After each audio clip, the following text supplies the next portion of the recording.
friends, and welcome back to my channel. My name is Tammy Ernest, for those of you who are new, and I am a long arm quilter. And here on my channel I like to share customer finishes as well as my own personal projects. So today I have updates on my Calico Garden quilt along. Yes, I'm still trying to finish it.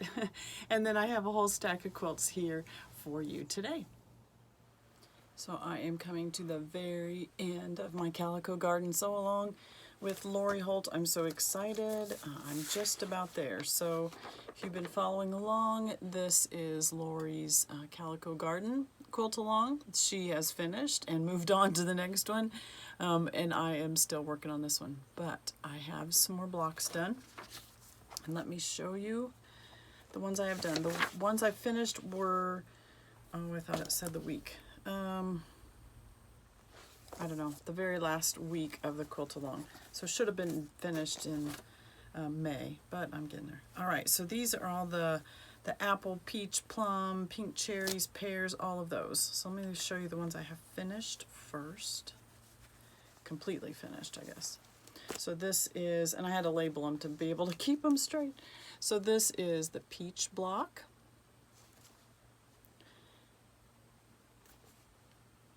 That's what it says, peach block. So this one, a lot of small pieces in these, in this set of applique this week. You know, the leaves are small, everything's pretty small. Then you have these strips that you're using for the stems of these, and those are done with the bias tape maker.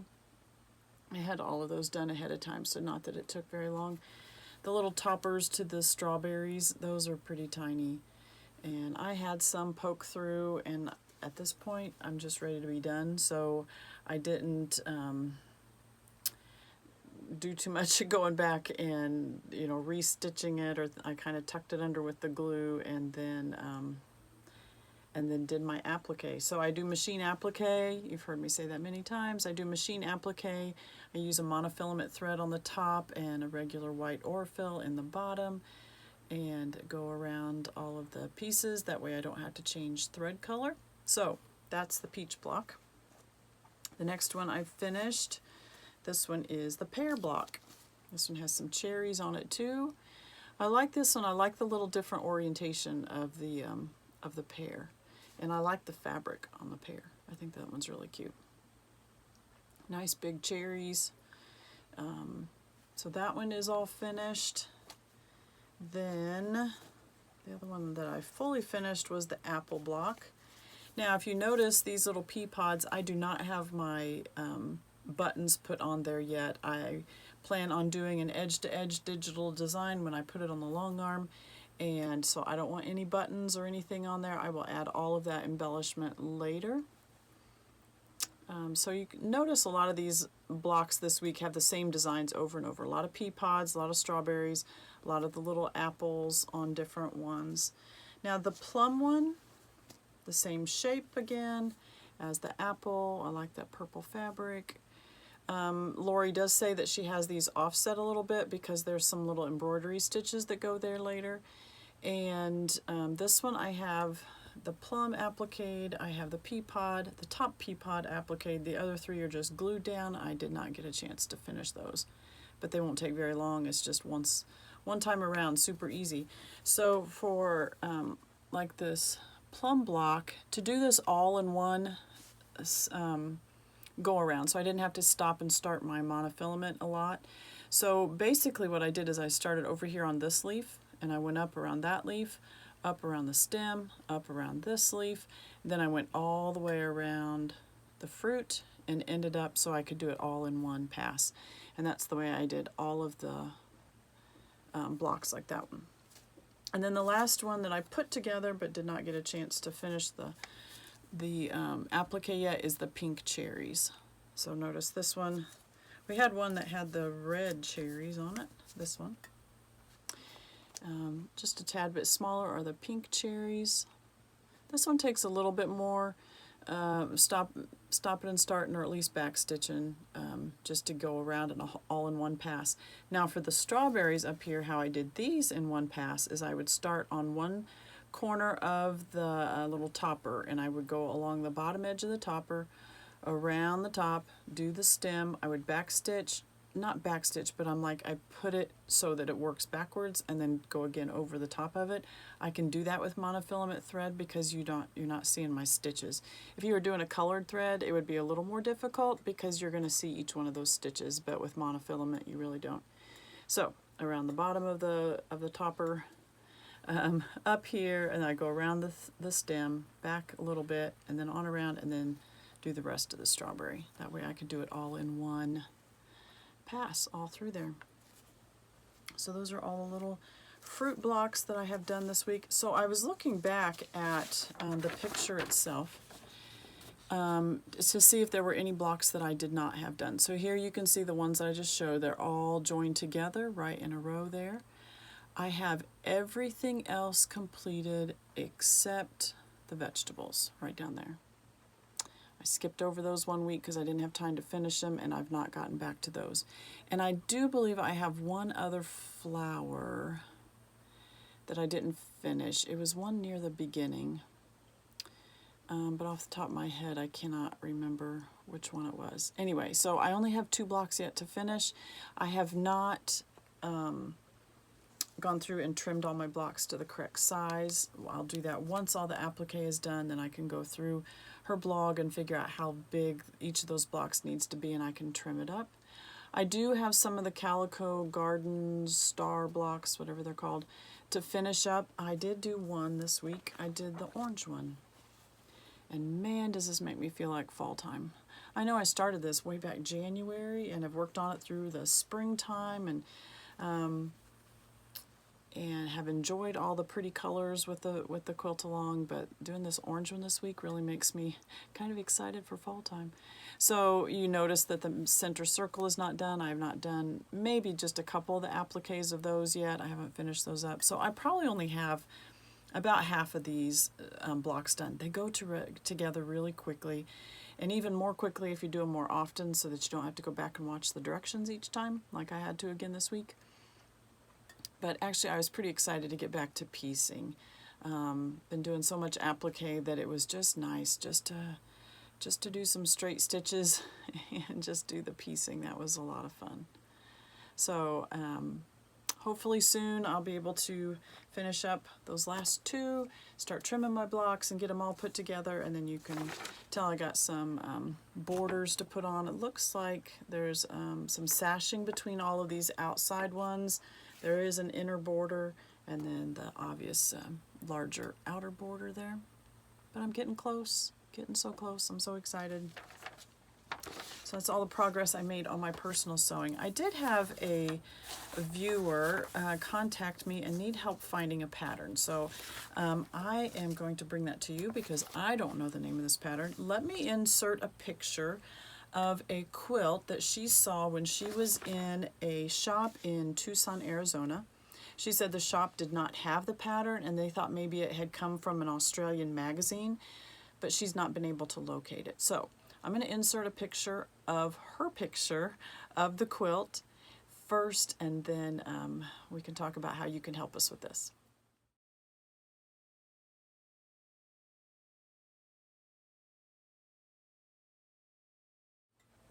So like I said, this is a pattern that she saw in a shop in Tucson.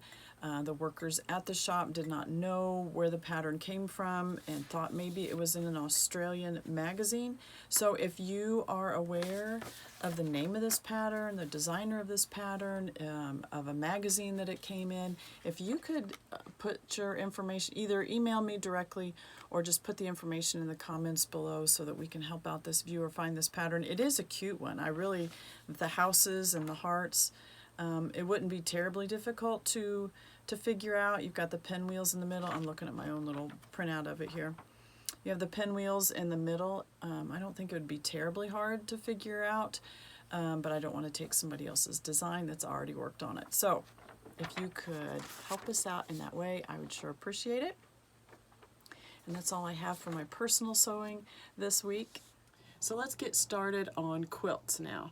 So I have 6 different quilts here, all from different people this week, not the same one. And so let me show you some big pictures of this one, and then we'll get started about the description of it.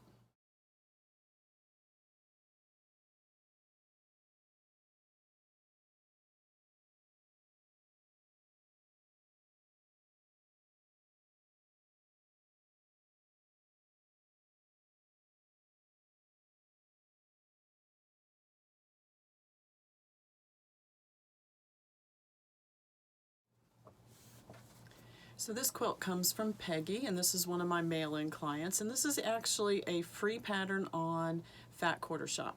So it is called the Mini Charm Chiffon quilt pattern, and I have it printed out here for you.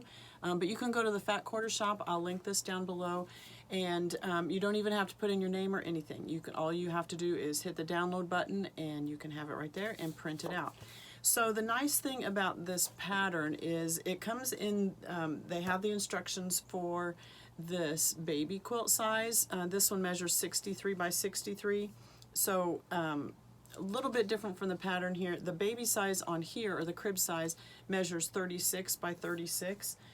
Peggy actually added a border and some half square triangles all around the edge, and I'll show you some details of that in just a minute. But the pattern itself does not have any border on it at all. And just for this 36 by 36 inch quilt, it takes 4 mini charm packs, and the mini charm packs are the ones that are the 2.5 inch squares. So not that you have to have a mini charm pack. If you have a whole basket full of 2.5 inch scraps, you can make this quilt. So let me show you mine. Hold on just a second.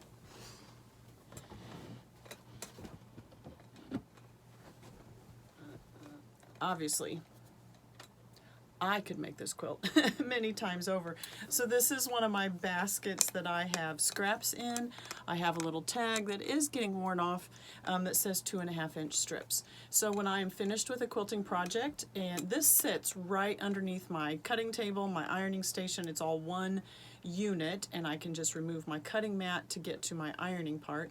But this is just, I have like a 6-hole cubby underneath my ironing station, my cutting station, and these baskets fit right in there. I showed you these baskets last week when I was talking about Lori Holt, and I do have a separate one, separate two, for my Lori Holt stuff. But when I am finished with a quilting project, or I'm cutting binding, or whatever I'm doing, I rarely just throw scraps off to the side to get back to later. I usually try to go ahead and cut whatever is left right there into some sort of strips. So if I just have little pieces left, I may be cutting 1.5 inch strips. I usually don't go ahead and cut it into the squares unless I've got like a triangle piece and I want to just cut the little square off of that. I will do that. But a lot of times I'm just cutting whatever's left and putting it into strips, and then I stick those strips into my bag. So like this was, I was working on a binding a couple weeks ago, so I do 2.5 inch bindings. So I just took the rest of that binding strip and put it in this basket. Some are cut into squares, you know, here's just a little green one. It's 2.5 inches, but everything in here is 2.5 inches. Here is a jelly roll that I made a quilt out of, and this is what was left. So I just stuck this in the basket too. You know, probably off of a backing thing that like a background fabric, and I just cut the 2.5 inch square and stuck it in here.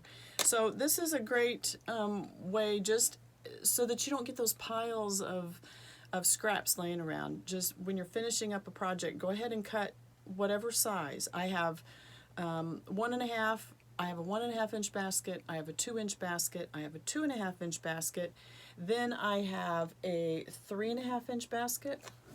Let's see what this one. I have a 3 inch and a 3.5 inch. Okay. And then I have like 7.5 and 10, but I don't have that many scraps that are that big, because usually if it's wide enough for that amount, then it's usually, you know, like a fat quarter type size, and I store those in separate buckets over in a different part of my studio. So this quilt, that's what I was getting to. This quilt is a great one for using up 2.5 inch squares. Whether you have those in a basket or whether you have those in a charm pack itself. But don't feel like you have to go out and buy a charm pack to make this quilt, because I am positive that you probably have 2.5 inch squares that you could use. Or if you have bought the mini charm packs in the past, this is a great way to use them up, because a lot of times they just sit and we don't use them. Another nice thing about this pattern is not only does it come in the crib size, they have also shared extra sizes. So here is a lap quilt. This is 48 by 60. So you could even make it square, which is what Peggy did with hers. This is more rectangle shape. You could add borders to it if you wanted. There's so many possibilities with this. They also give instructions for the twin and for a queen size. They are not changing the size of the blocks. Everything uses 2.5-inch squares. So basically you're just increasing the number of squares that you are creating. All right, so I'm not going to go through the pattern itself because that's something you can do, free pattern on Fat Quarter Shop.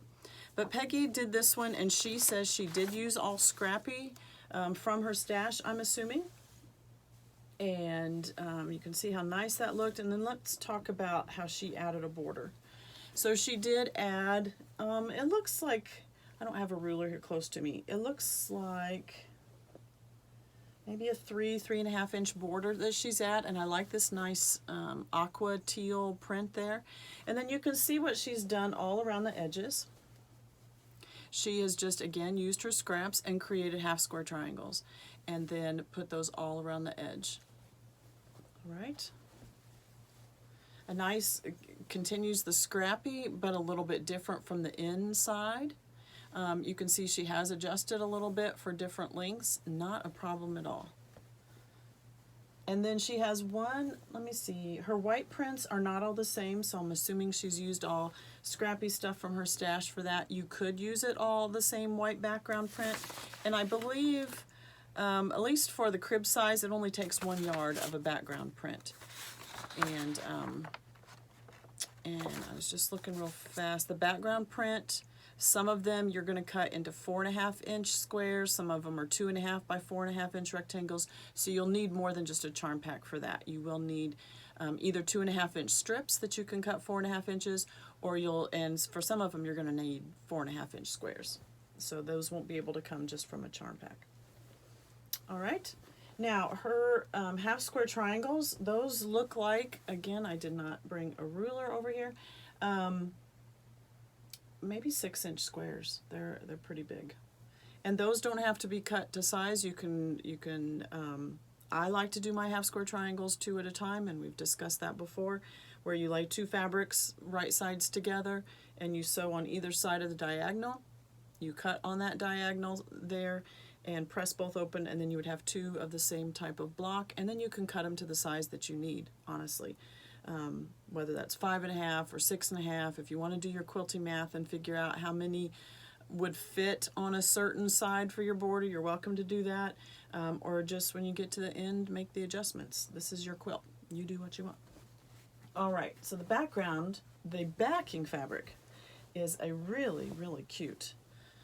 Look at this floral print. Very busy. This is a very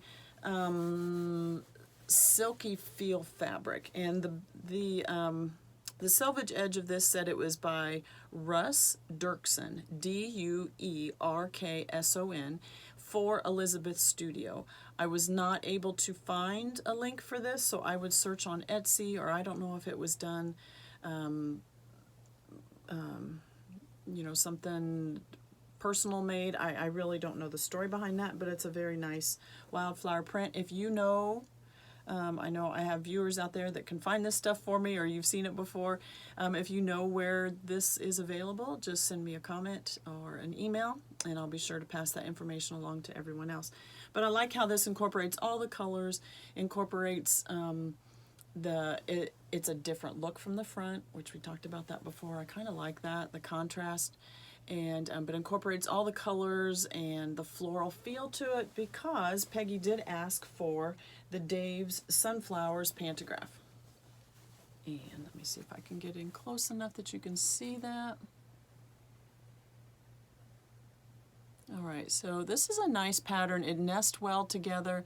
You can make it large or small. This one, I did it, so if you're pulling it up on the Handy Quilter or the Pro Stitcher, I shrunk this down. It came in maybe at an 18 inches width, and I shrunk it down to about 12-inch width.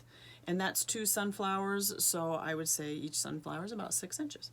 And I kind of adjust it depending on the quilt top, the size of the piecing, the desires of the client, if they like really dense, if they like more open. This is kind of a medium. I like this Pantograph because it gives good coverage without being too dense. Some pantographs have a lot of open space in them, and which create, you can have less of a pantograph and have big open spaces, and some clients want that. Others, they don't want necessarily dense, but they want good coverage, and this is one of those pantographs that gives really good coverage. The open spots all, anywhere in the pattern, no more than an inch, inch and a half. So it's not such a tight, dense quilting that you feel like it's too heavy. It gives some open spaces, but really nice coverage. Everything nest really nice together. And the way this is done, you have, I'll do it this way. You have a sunflower here, a sunflower here. They kind of like zigzag across the pattern, so then when you do the next row, they nest in between there, and it's a really nice pattern. So Peggy asked for a white thread on the top, and that was a perfect choice because it did blend with the white background. She did ask for a yellow thread on the back. And this one, it was kind of a medium yellow, and it's just going to blend right in with those fabrics. You really can't even see it. And the white and the yellow were enough of the same tone that I didn't get pinpricks from the top, and if there were any on the back, it blends right in with all the flowers with that very busy print. So not a problem using two different threads with that one.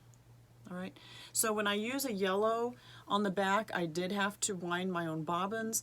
I do have the Handy Quilter winder, and for this I use Omni thread on the top is what I use. And normally if I'm using, I have a similar color, I just use my pre-wound bobbins. Winding my own bobbins, I am using an Omni thread on the back as well. That's what I wound on the bobbins, was a yellow Omni thread that I had. So really, really cute. All right, so Peggy will get this one back in the mail this week, and she's going to do her own binding on that. Let's move on to the next quilt, and the next one I have, let me take a peek. Yes, the next one I have is from Marsha, so here are some larger pictures for you to take a look at.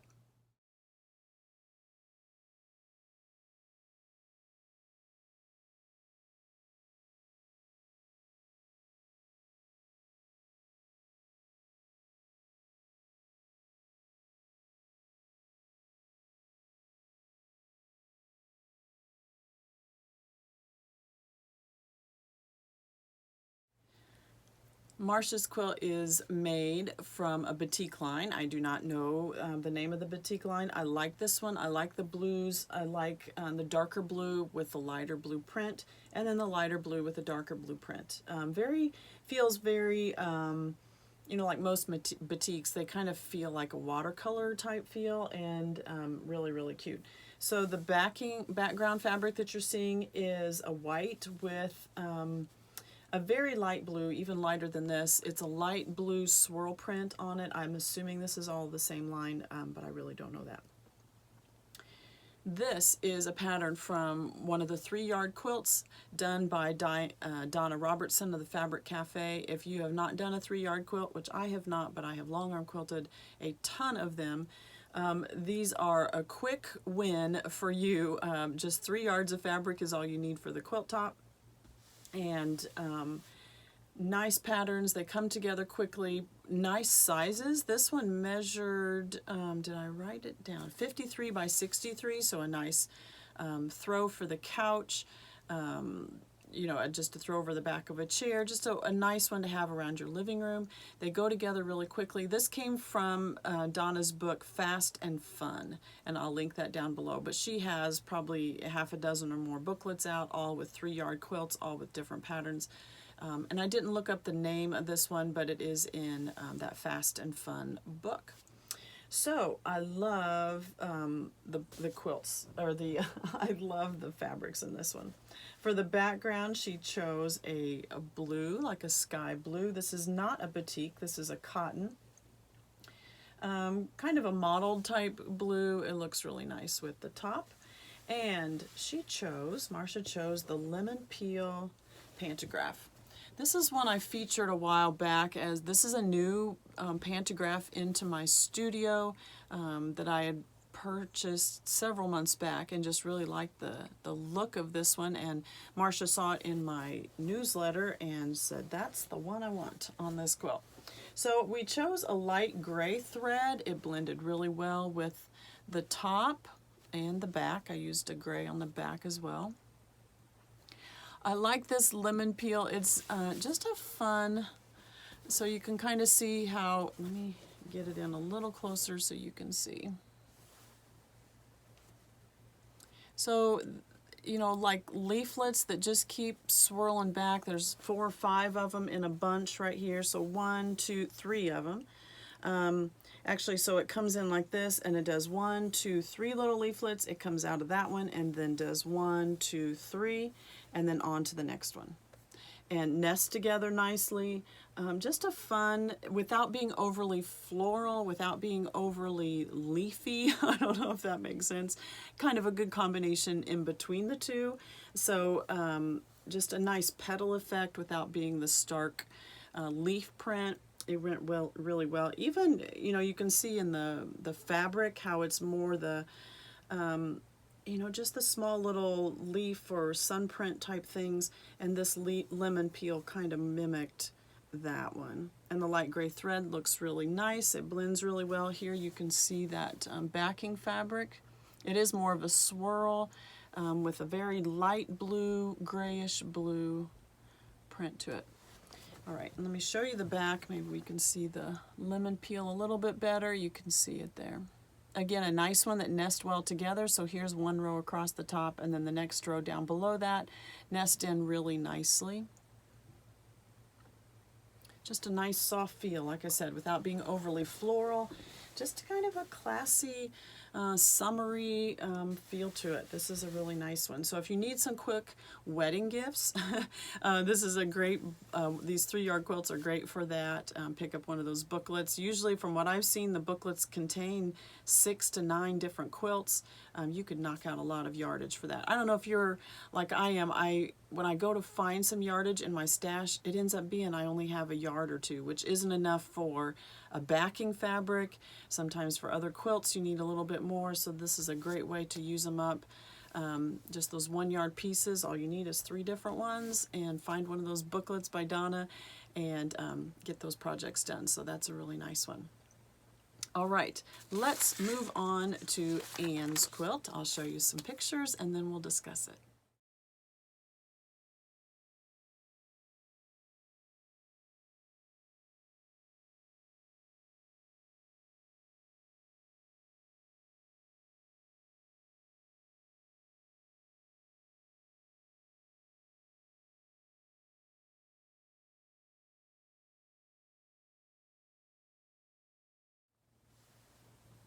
So this sweet little quilt is done by Anne. I don't have details about fabric. I don't have details about the pattern. But if you notice, this pattern is very similar to the one I just showed of Marsha's. So the sashing is a little smaller, and actually the blocks are a little smaller, but it's the same concept as the one that Marsha just did. This one is a small one. This is a crib size quilt. This measures 38 by 31, and I get that question a lot, whether I do small projects, and absolutely I do. I do have a $30 minimum charge, and that is basically because it does take some time to load that quilt on the long arm, and I feel like I need to be compensated for that time as well. So not just the quilting time itself. This one comes, you know, goes together really quickly. Something that small, it's only 2 or 3 passes across, but it does take some time to measure everything and to load that and on the long arm. So there is a $30 minimum charge, but I do crib quilts. I can do table runners, placemats. If you have that, you might just send me an email. We can discuss that. But I definitely do smaller projects as well.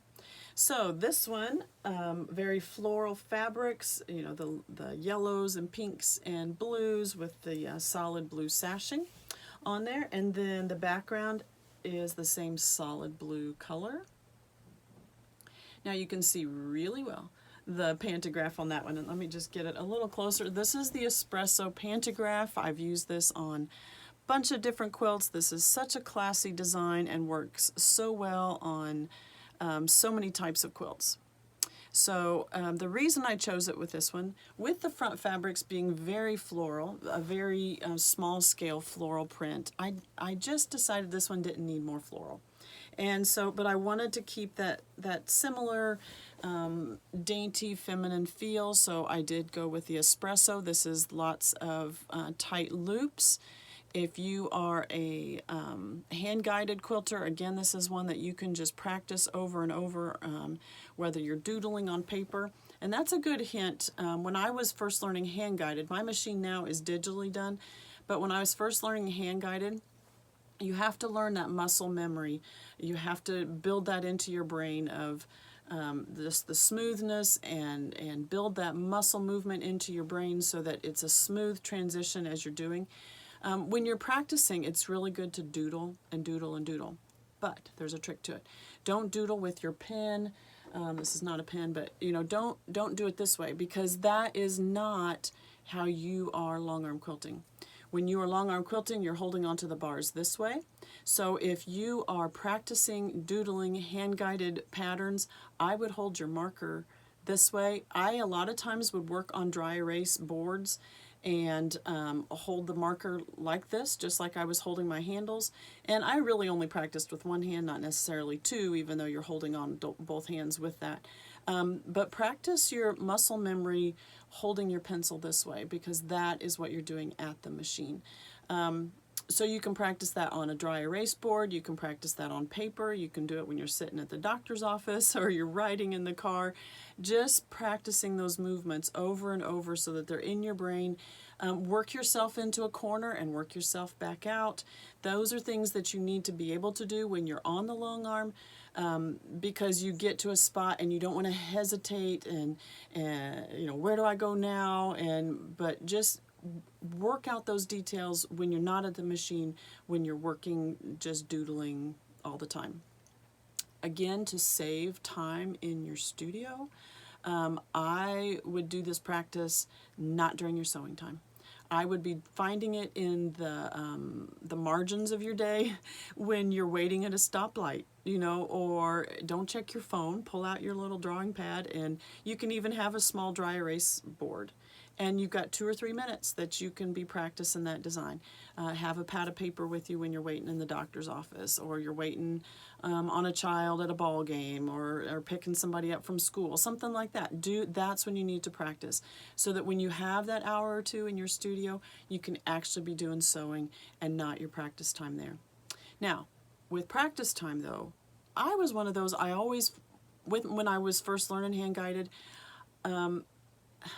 I didn't like to just put a practice piece of fabric on there. I wanted to be doing something. So I would even, you know, maybe it was a small baby quilt, maybe it was a table runner, and I would really practice on real things, just because I felt like I was wasting my time if I was just doing it.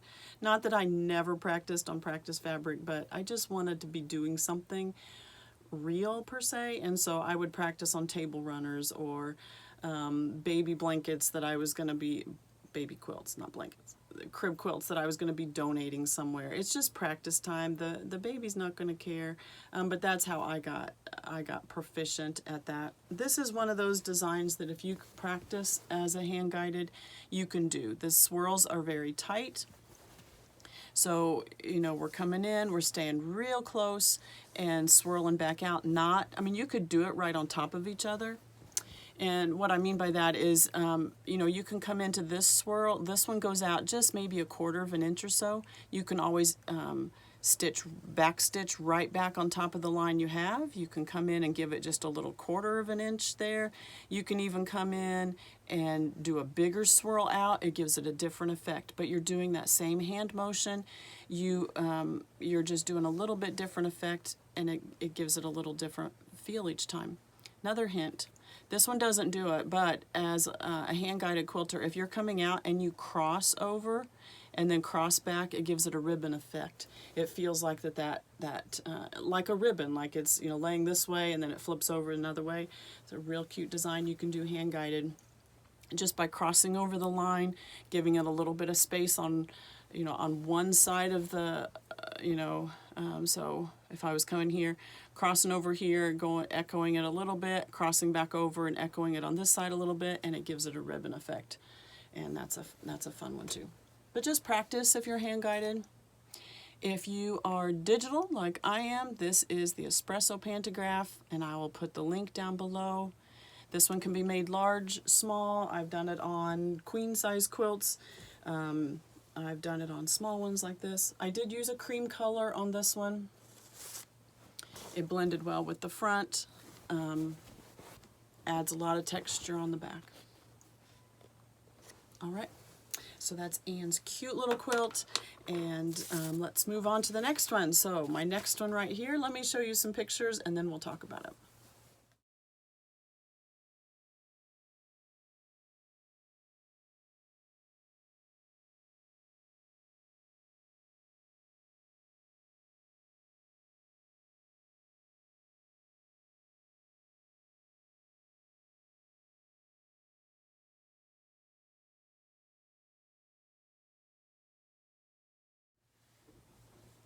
Again, I don't know details about this quilt. I failed to ask Ruth when I met with her and picked this one up. I will be returning it to her this evening, so when I see her, if I get information, then I will include that in the instructions or in the description down below so you can check there.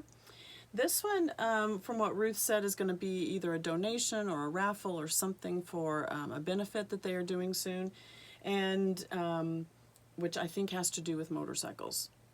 I don't know all that information, but anyway, so she made this one to be given away or auctioned off. I don't know the details, but so you can see the print is the center print on each one of these has the American flag with the eagle and riding some sort of motorcycle. I am not up on motorcycles, so I do not know that.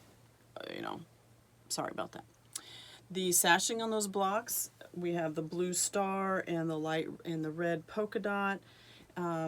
This may even be one of the 3-yard quilts, or I am sure in those 3-yard booklets that I've seen something very similar. And this is a neat one because, can I just show you how it's put together? Because it gives the effect that this square is nestled inside of this square when it's not. Do you see how it's done? This, if I cover this up, this is one row right here. So we have the black square, we have the blue, the white, and the red. That's a square. Then we have a black square.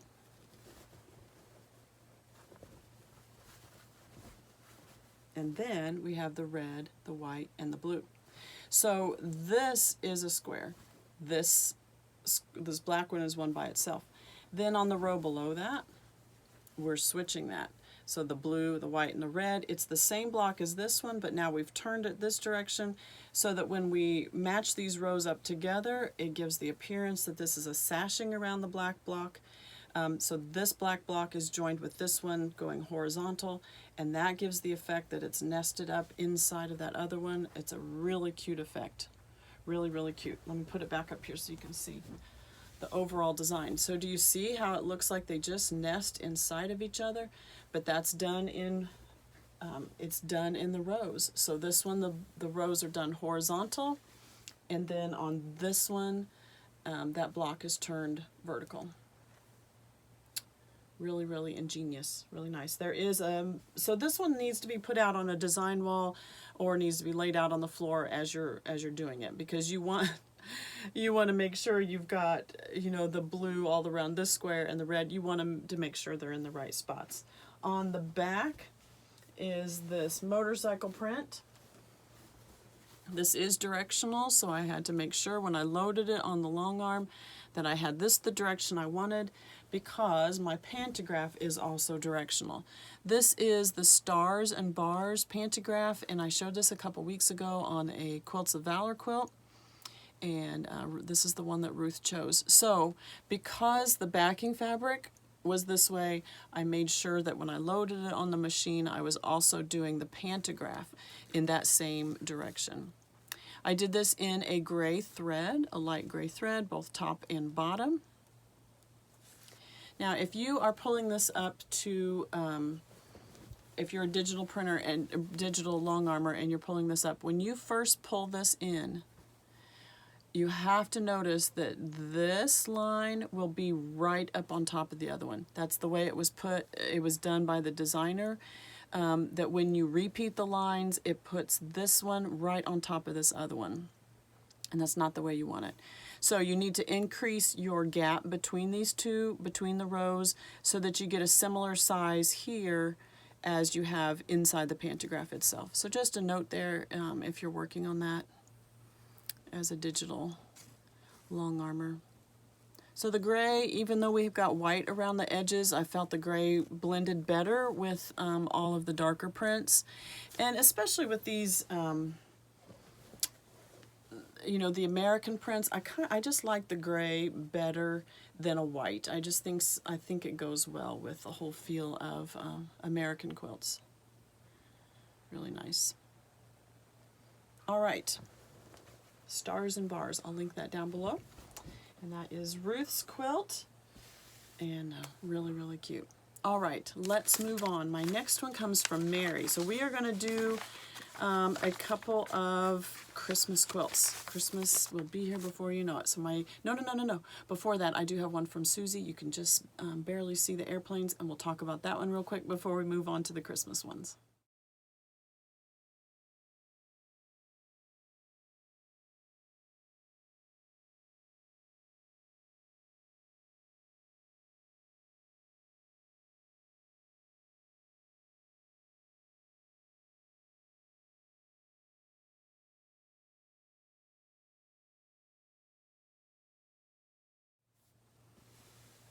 This is such a fun quilt. I have long arm quilted several of these over the last couple years, and I never get tired of this design. I just think it's such a fun little boy quilt.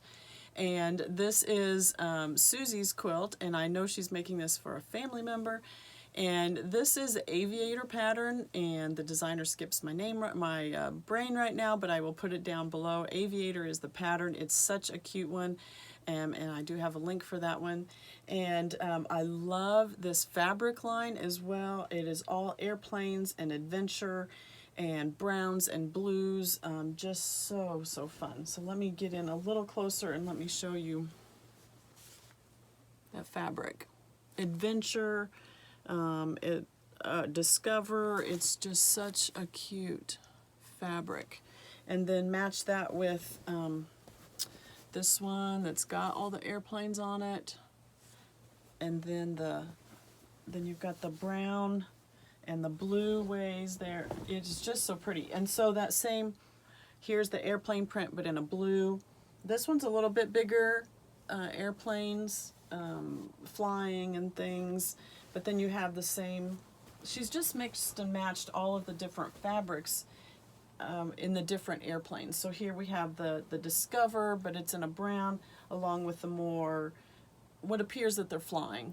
The planes are flying. So just really, really darling. Really darling. So obviously for a airplane quilt, you got to do an airplane themed pantograph, right? So I chose Propel. This is done by Jess of the Long Arm League. Isn't that just adorable? It's just like all those propellers. They're really, really fun.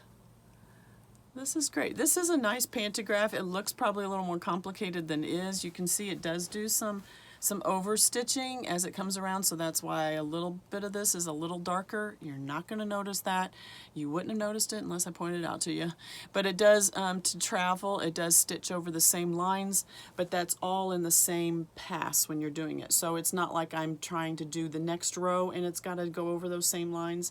It's all in the same, so you know, one row is when it does it. So the only problem is if you hit your bars or something, just be very careful that you don't have others in the room when you're quilting this one, that they might bump the bars, because that would be the only reason that it would not stitch directly over the line right before it, because it's all done in the same pass. I did use a cream color thread on this one. I probably could have done a gray one. The reason I didn't do a gray one was because of the back. The back, this is a Stonehenge print, and it was more of a brown, and I just like the cream better with the brown than I did the gray.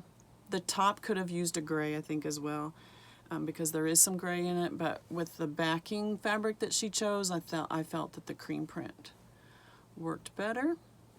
I did do the binding for Susie. That is a service that I offer as well.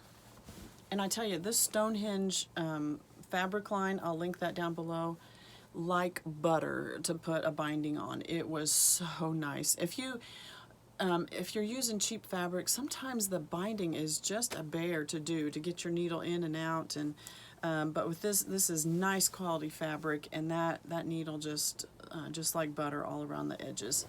So really good, really nice. And I just love this quilt. Love the fabrics of this. I love the design of the quilt. I think it's really cute. And then with the perfect pantograph, it's just like a match made in heaven. All three of those just blended so nicely. I just really like this one. All right, now on to Christmas quilts. I have two different Christmas quilts, and so here is a larger picture of Mary's, and then we will discuss it.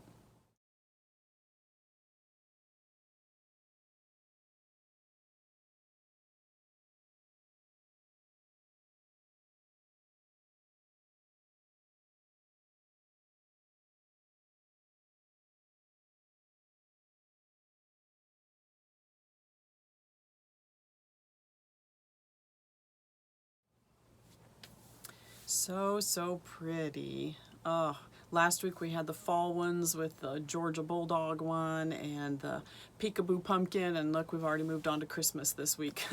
So I will tell you that if you have Christmas projects that you are wanting to have long arm quilted, I probably need to have those by the 1st of October. I am currently with the amount of quilts that I have in right now, I am probably about a 4-week time turnaround. That has really increased over the summertime.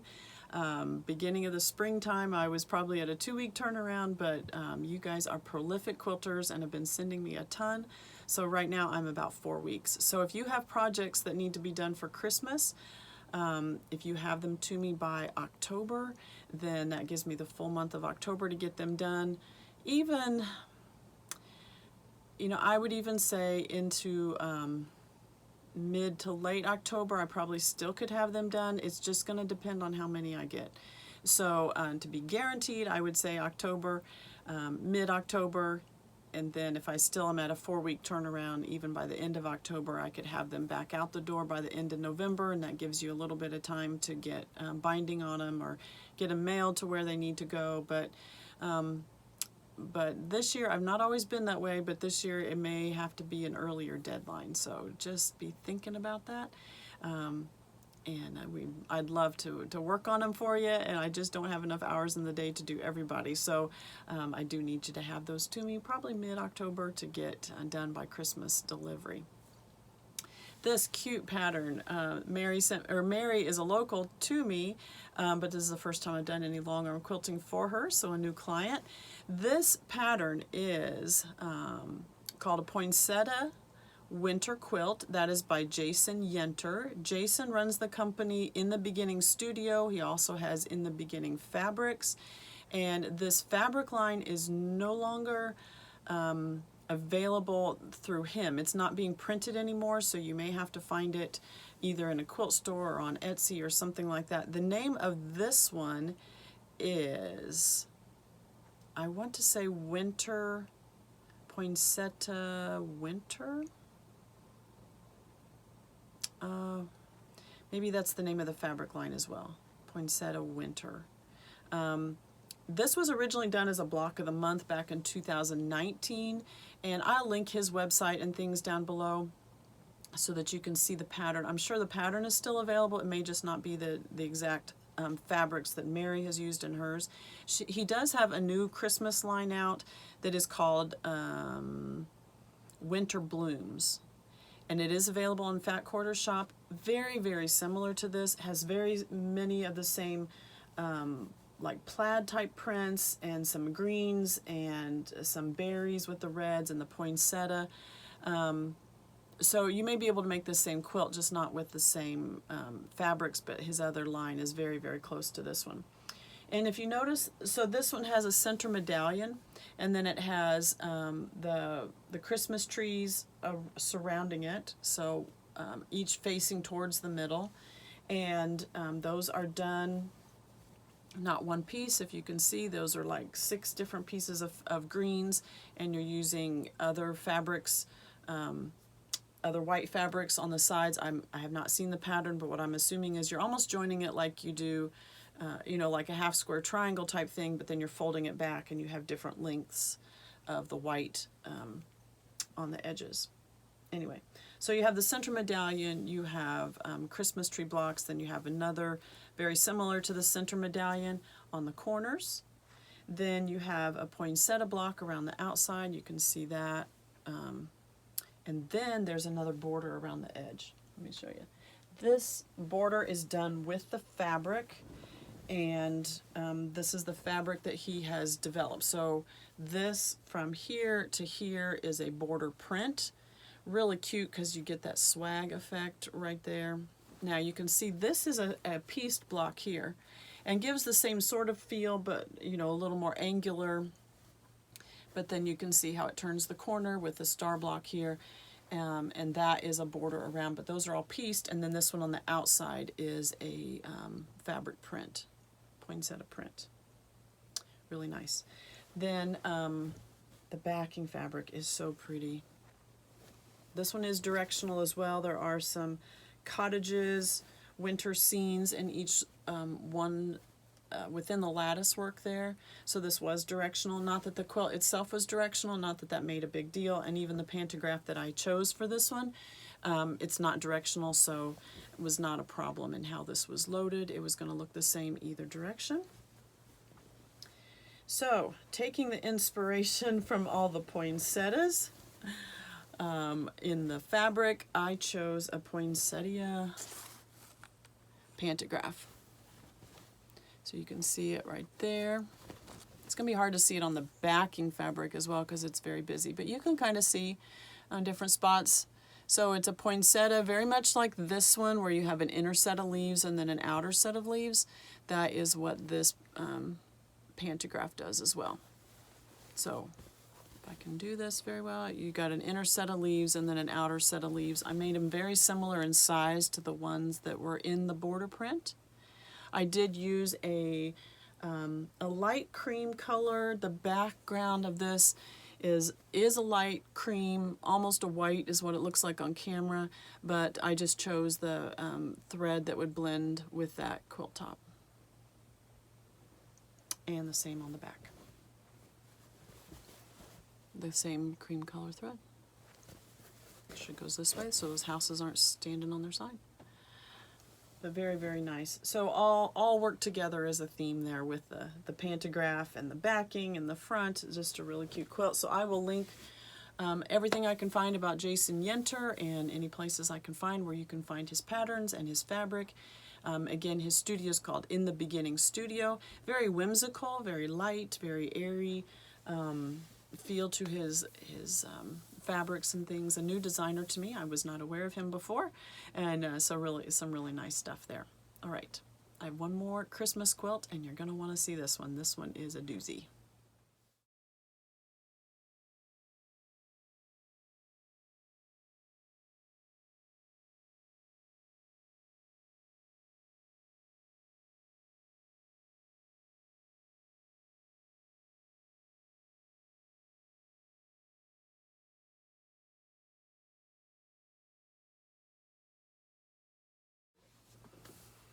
Okay, I am not going to do this quilt justice by having it laid out on the long arm, so I encourage you to go back and review those pictures again and again and again, because this is an absolutely adorable quilt. This is done by Rachel, and she calls this one her Jesus quilt. That's not the name of the pattern, but that's how she refers to it, so it's really cute.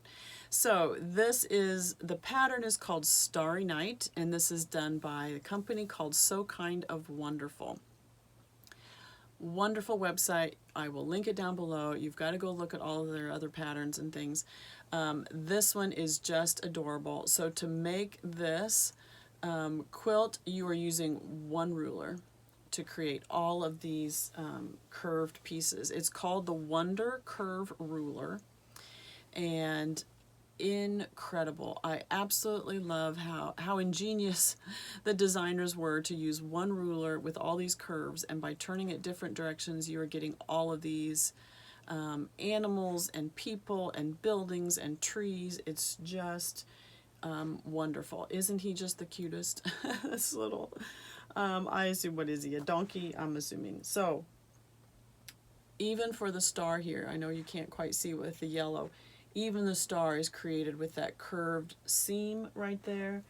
The hair on Mary and on Joseph, baby Jesus, the manger uses that same one. The ears on the donkey, the muzzle on the donkey, the shape of the donkey's body. You can just barely see up here. You can see a shepherd and even the staff. You can just barely see the palm trees there, and how they have turned the different shapes of that one ruler. But when you manipulate the way you turn it and adding the fabrics, and you're getting the palm shapes there. Let me move this up just a tad bit for you. This camel.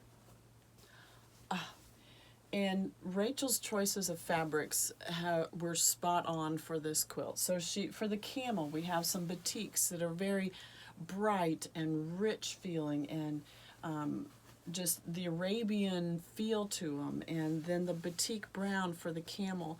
Now notice how the shape even of the camel's neck, I mean, they have studied animals to know that the shape of the camel's neck goes like this, where the shape of the donkey's was more in like this. Just really cute. Even everything from the tail to the ears to the muzzle on the camel, the hump, really nice. Let me pull this down. And then you have the wise men, and you have the beard, you have the headdress, and you have the gifts. And again, Rachel's choice of fabrics was really cool.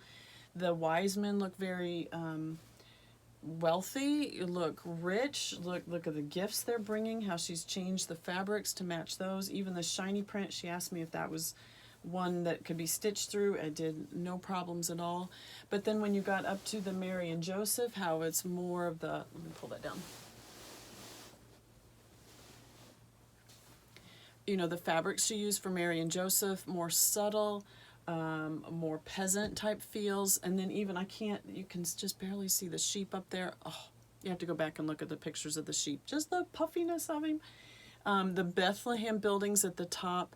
I love the fabrics that she chose for that, very sandstone feel. And all of this is, you know, you can do the look at the pattern and how they have done their fabrics as well, but just such cute.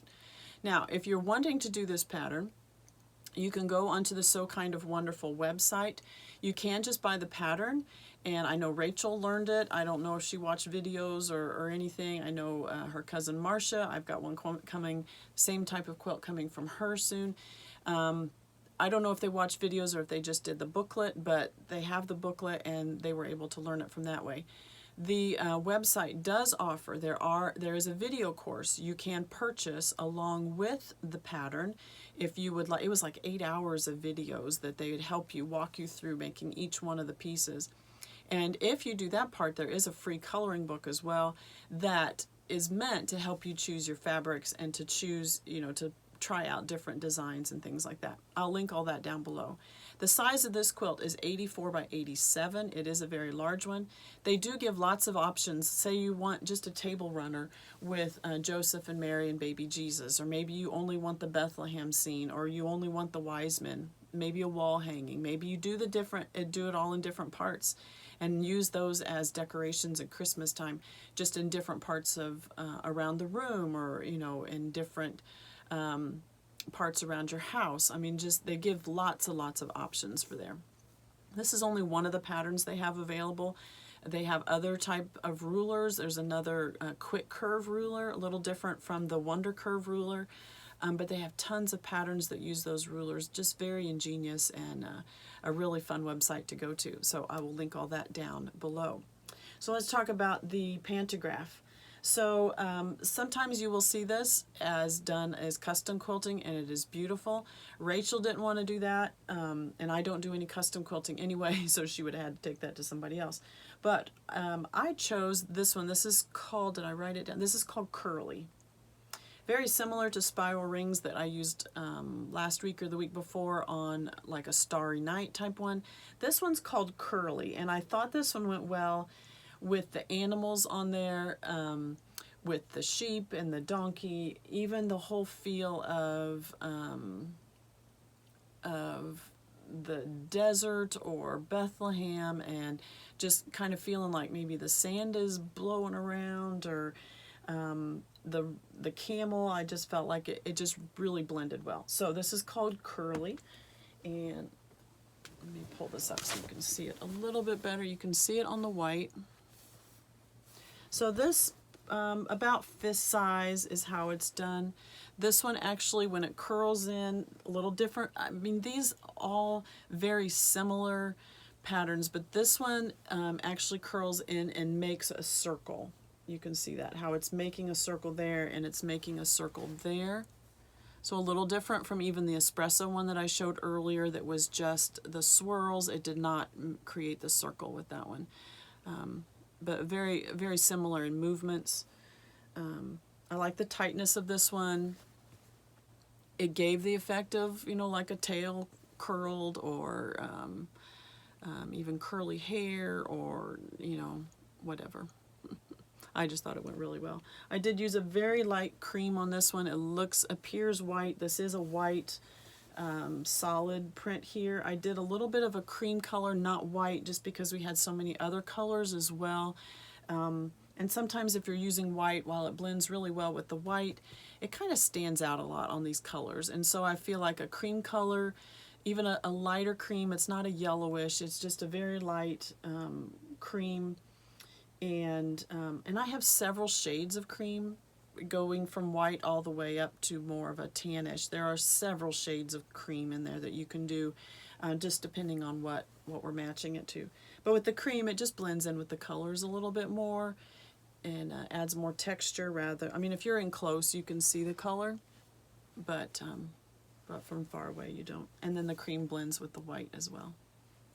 Just an adorable quilt.